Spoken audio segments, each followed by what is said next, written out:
Namaskara. Cockroach Janata Party, created on foreign soil for the people of India, by the people of India, who are no longer in India.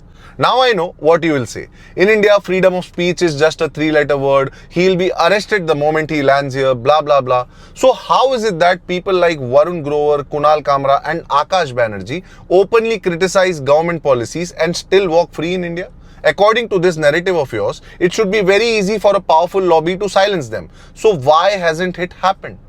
Because the residents of India have every right to question governance, be it Congress, BJP or any other political party. Political science is an interesting subject and one of its core concepts is delegitimization, studied under the broader topic of populism. Delegitimization in simple words means the judiciary is a joke. Every media house is a propaganda. Elected representatives of this country are fools. Education policy is in shambles and law enforcement is completely ineffective. I'm certain a bell is ringing in your head right now because this is precisely the agenda of CJP. Ultimate goal of delegitimization is not to win an election. No, it is to make the citizens of this country trust nothing, and a population that trusts nothing is ungovernable.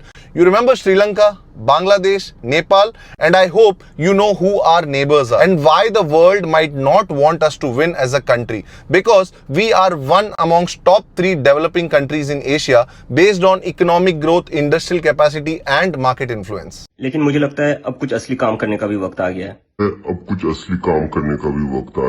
After doing all the bachkana nakli kaam for 3 days, like that follow-unfollow game, and facing significant online backlash, he suddenly remembered conveniently the asli kaam, the painful plight of India's NEET students, the answer for which we are still awaiting from the government. And this self-proclaimed founder, India's new Masiha, cockroachon ka Badshah, Abhijit Dipke, is attempting to delegitimize India for India while sitting comfortably outside of India, while exposing the data and sentiments of lakhs of Indians to God knows whom. देश को dollars में बेचा है या yuan में, दीपके बाबू?